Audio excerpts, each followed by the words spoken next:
Picture yourself standing in the shadows of a dimly lit basement. The acrid smell of fear and desperation thick in the air.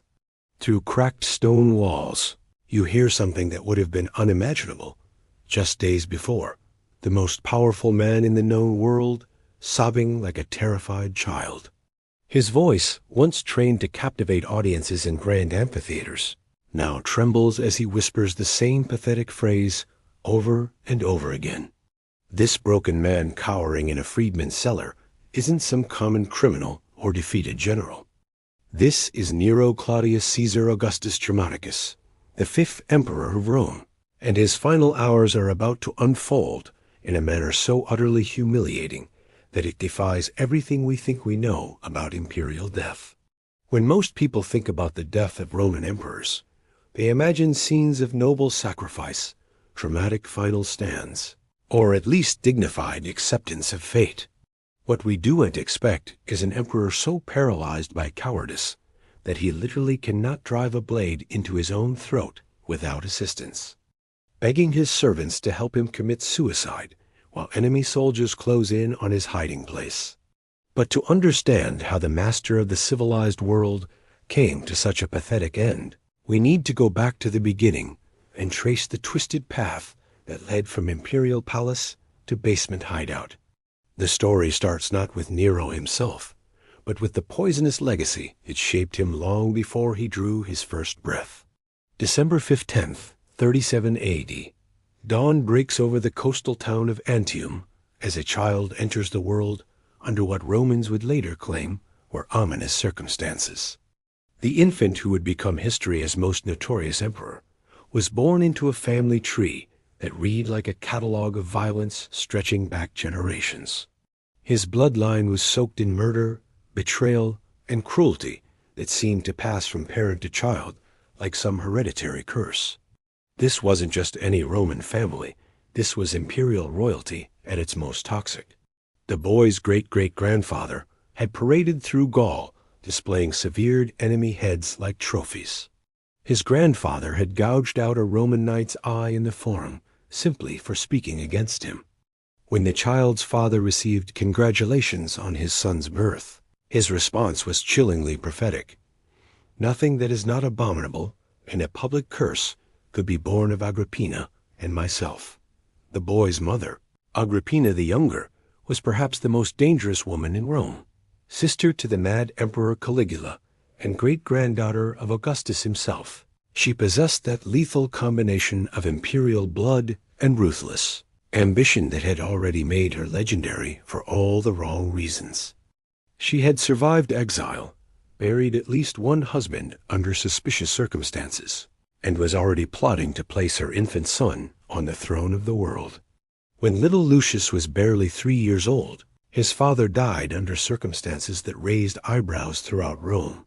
Some whispered of poison, though others claimed natural causes finally claimed the brute.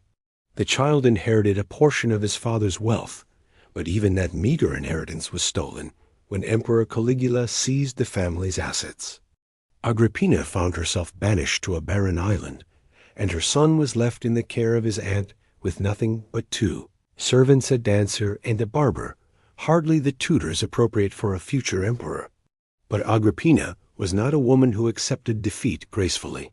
When Caligula was assassinated in 41 AD and her uncle Claudius stumbled onto the throne, she saw her opportunity and seized it with characteristic ruthlessness.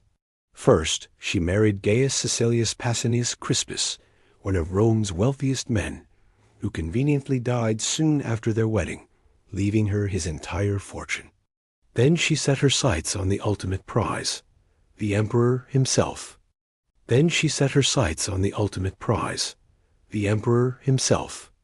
But Messalina made the fatal mistake of going through a marriage ceremony with her lover Gaius Caelius, while still married to the emperor. Whether this was drunken folly or an actual coup attempt hardly mattered. It gave Agrippina the opening she needed. Picture the scene. Emperor Claudius, a stammering, drooling man in his 60s, completely enchanted by his beautiful niece. Roman law explicitly forbade marriage between uncle and niece, but when you're emperor, laws become mere suggestions.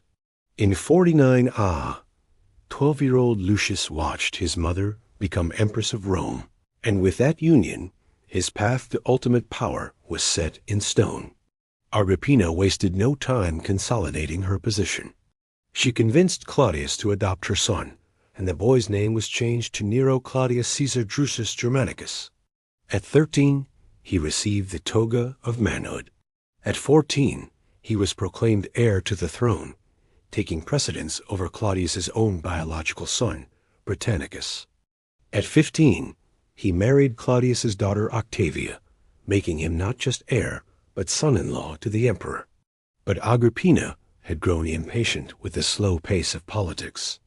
In October of 54 ID, Emperor Claudius sat down to dinner and never rose again. The official cause was listed as a stomach ailment brought on by mushrooms, his favorite food. But everyone in Rome knew the truth. Agrippina had finally grown tired of waiting and fed her husband a dish of poisoned mushrooms, turning his beloved delicacy into his last meal. Some accounts suggest that when the first dose wasn't quite lethal enough, she enlisted the help of Locusta, a professional poisoner, who finished the job with a feather-dipped toxin, thrust down the emperor's throat under the pretense of helping him vomit. Claudius died in agony, his body convulsing as the poison ate away at his insides, while his wife and stepson watched with cold satisfaction. At 17 years old, Nero became master of the known world. The early signs seemed promising, or at least they appeared that way to those who didn't look too closely. The young emperor's first acts showed apparent mercy and wisdom. When presented with a death warrant, a daily routine for Roman emperors, he famously declared, "How I wish I had never learned to write." He reduced taxes, distributed generous gifts to the people, and promised to rule according to the noble example of Augustus. But those closest to him could see the cracks forming in the facade. His tutor Seneca would later write that teaching Nero reminded him of his nightmares about instructing Caligula, a comparison that would prove devastatingly prophetic. While Nero spoke eloquently of mercy in public, in private he was already planning his first murder, targeting the one person whose very existence posed a threat to his newfound power, his stepbrother Britannicus. Britannicus was only 14, a quiet boy who had never shown the slightest ambition for political power. But in Nero's paranoid mind, his very existence represented an intolerable threat. The boy was Claudius's biological son, which gave him a legitimate claim to the throne that could potentially challenge Nero's adopted status. This perceived danger had to be eliminated, and Nero planned the murder with the meticulous care of a master strategist. The assassination took place during a dinner party in the imperial palace, surrounded by the cream of Roman society. It was a calculated display of power disguised as a tragic accident. Britannicus called for his wine to be cooled with water, a perfectly normal request. But the water had been treated with poison by Locusta, the same professional killer who had helped dispatch Claudius. As the assembled guests watched in growing horror, the boy took a sip and immediately began convulsing. His face turned blue, his eyes rolled back, and he collapsed to the marble floor, his young body racked with violent spasms as the toxin burned through his veins. The dinner party fell silent except for the terrible sounds of a child dying in agony. Nero continued eating with perfect composure, casually remarking to the shocked guests that this was merely an epileptic fit. Britannicus was known to suffer from such episodes. He explained with chilling indifference. The boy died within minutes, foam pouring from his mouth, his limbs twisted in a final rictus of suffering. When someone suggested calling for a physician, the emperor waved away the concern with cold dismissal. There was no need, he insisted. The boy was simply having one of his fits. This was only the beginning. The monster had tasted blood and found it intoxicating. For the first few years of his reign, Nero was held in check by 3 powerful advisors who managed to restrain his worst impulses. His mother Agrippina, his tutor Seneca, and the Praetorian prefect Burrus formed what historians would later call the good influences. Under their guidance, the empire experienced a period of relative peace and prosperity known as the quinquennium. Naironis, the 5 good years of Nero. But Agrippina had not orchestrated her son's rise to power only to watch him be controlled by others. She had tasted ultimate authority as the emperor's mother, and she was not about to let it slip away. She began making increasingly bold demands, insisting on being consulted about all state business, demanding to sit beside Nero during official ceremonies, even suggesting that her image should appear on Roman coins alongside her son's. Nero chafed under his mother's suffocating control. The teenage emperor wanted to enjoy the pleasures of absolute power without the burden of actual responsibility. He wanted to race chariots, perform on stage, and indulge his sexual appetite's activities that his mother considered beneath the dignity of a Roman emperor. The breaking point came when Nero became obsessed with Poppaea Sabina, the wife of his friend Marcus Salvius Otho. Poppaea was everything Agrippina was not: young, beautiful, sensual, and completely without moral constraints. She whispered poison in Nero's ear, telling him that he was not truly emperor as long as his mother controlled him, that he was nothing more than Agrippina's puppet dancing to her commands. Agrippina, sensing the threat that Poppaea represented, fought back with the only weapon she had left.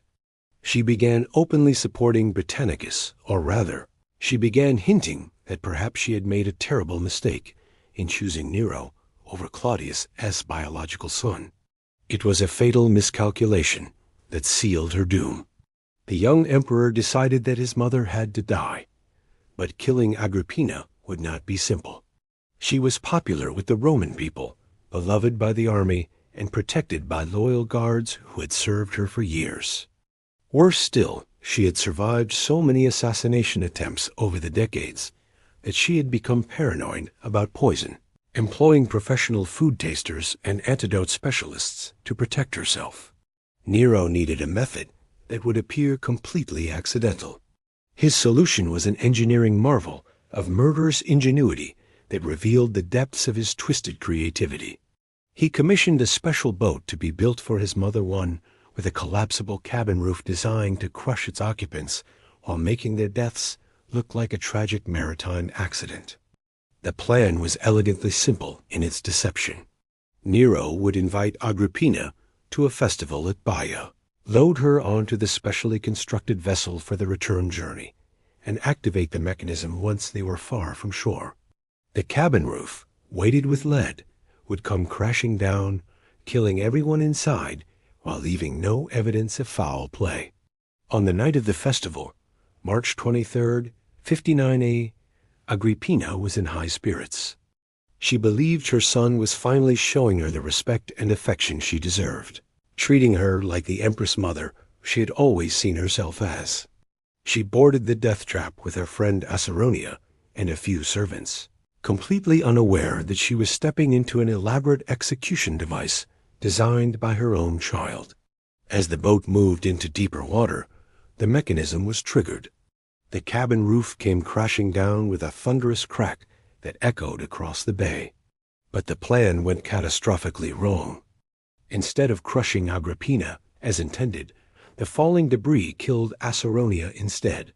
The empress mother, showing the survival instincts that had kept her alive through decades of imperial intrigue, threw herself overboard into the dark waters.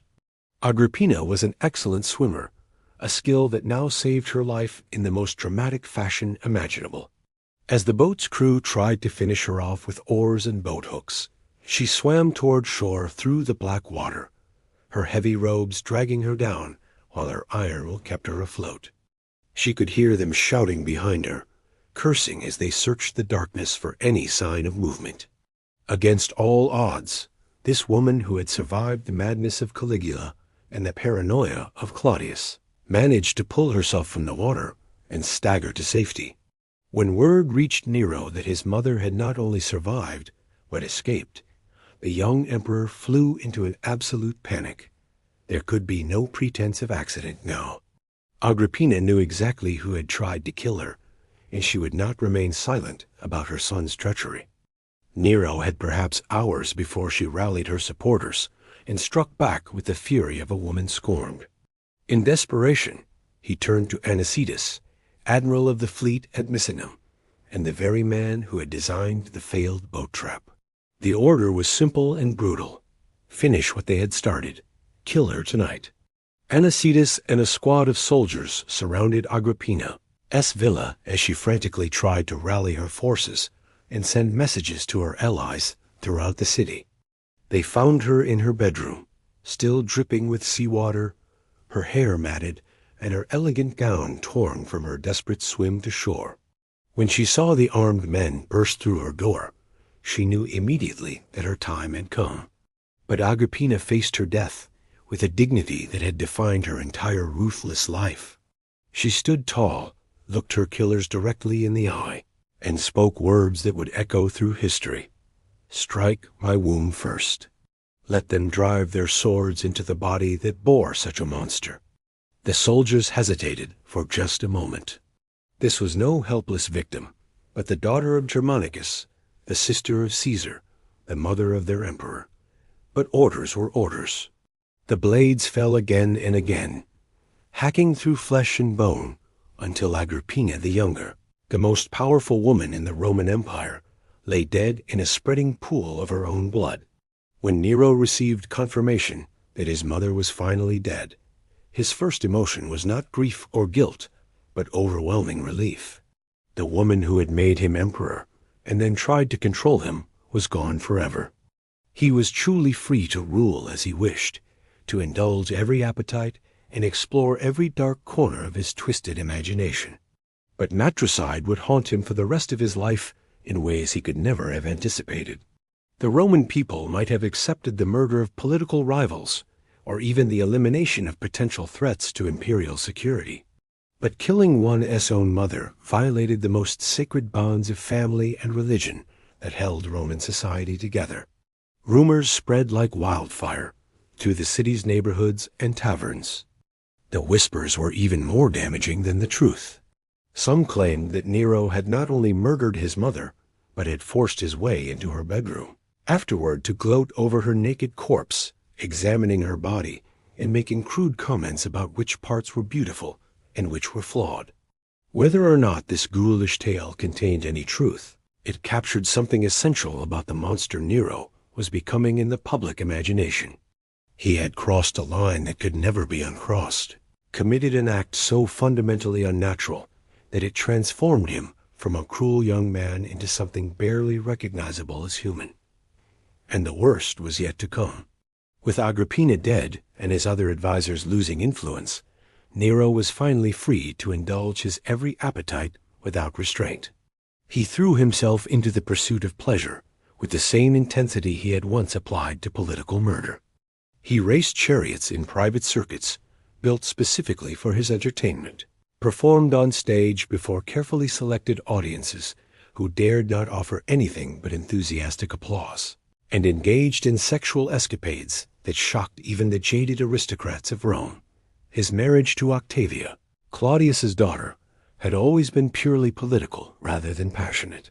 She represented everything Nero found insufferably boring about traditional Roman values: quiet, virtuous, dignified, and completely uninterested in the theatrical spectacles that increasingly consumed his attention. He much preferred the company of Poppaea Sabina, who had finally convinced her husband Otho to divorce her so she could pursue the emperor openly. Poppaea was everything Octavia was not. Ambitious where Octavia was modest, manipulative where Octavia was straightforward, and completely without moral constraints where Octavia clung to traditional virtue. She understood that power was the ultimate aphrodisiac and wielded her sexual influence over Nero like a master strategist deploying a perfectly crafted weapon. Under her guidance, the emperor began to see murder not as an unfortunate necessity of politics, but as entertainment to be savored and refined. The killing spree that followed was methodical and chilling in its casual brutality. Marcus Junius Silanus, a descendant of Augustus, died first poisoned simply because his noble bloodline made him a potential rival in Nero's increasingly paranoid mind. Next came Rubelius Plautus, another member of the imperial family, who was executed on the flimsiest of pretexts after being exiled to Asia. But Nero's appetite for blood was growing exponentially, and soon even members of his inner circle were not safe from his murderous suspicions.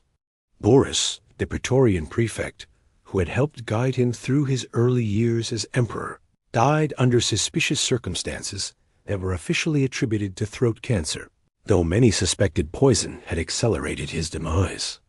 With Boris eliminated, Seneca's position became utterly untenable, and the old philosopher was forced into retirement, knowing that his former student had become everything he had tried to prevent.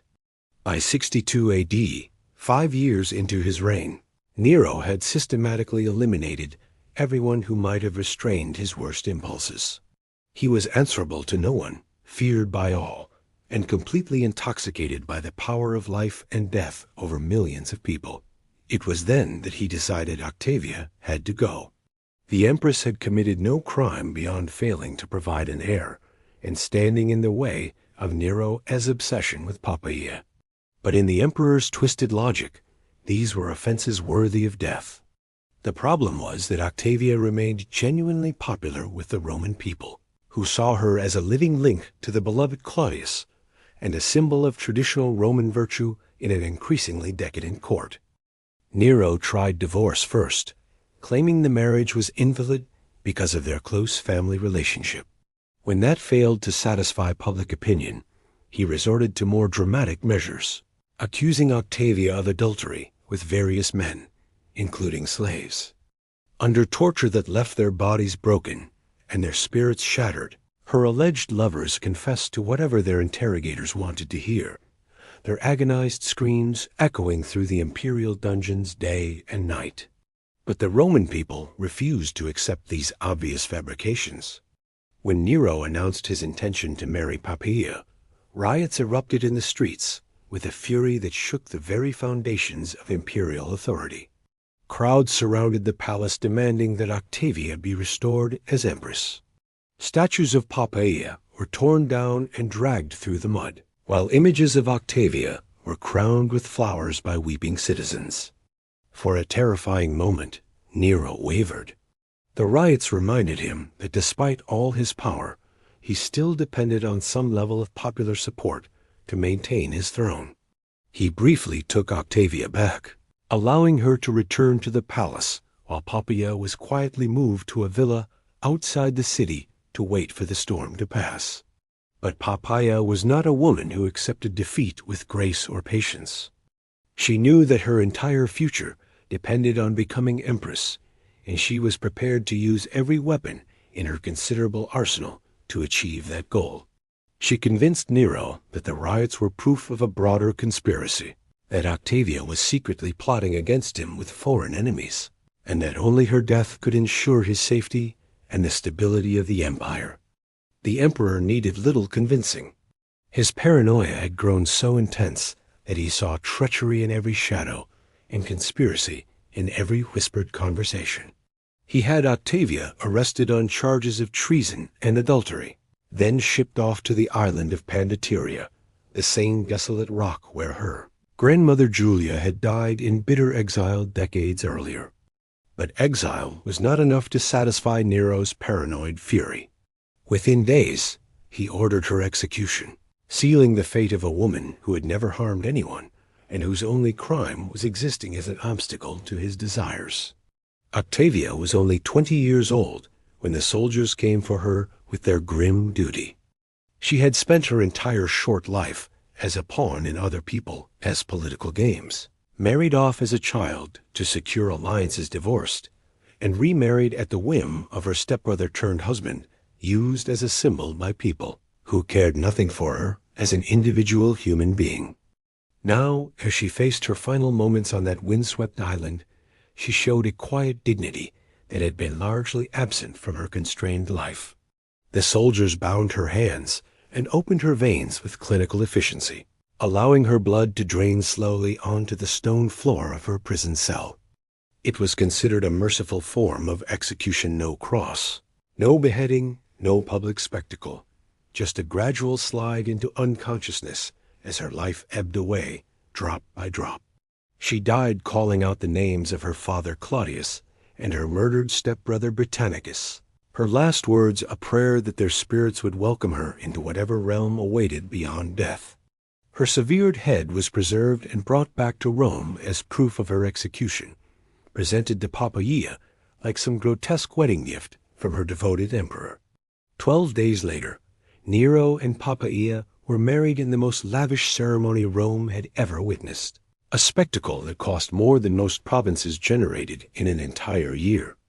The palace was decorated with gold leaf and precious stones that caught the candlelight like captured stars.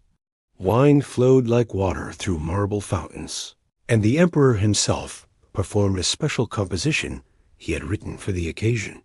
Rome now had a new empress one, who had literally climbed to the throne over the corpses of everyone who had stood in her way. But even as Nero celebrated his triumph over traditional morality and family bonds, darker forces were gathering that would ultimately consume everything he had built through murder and manipulation.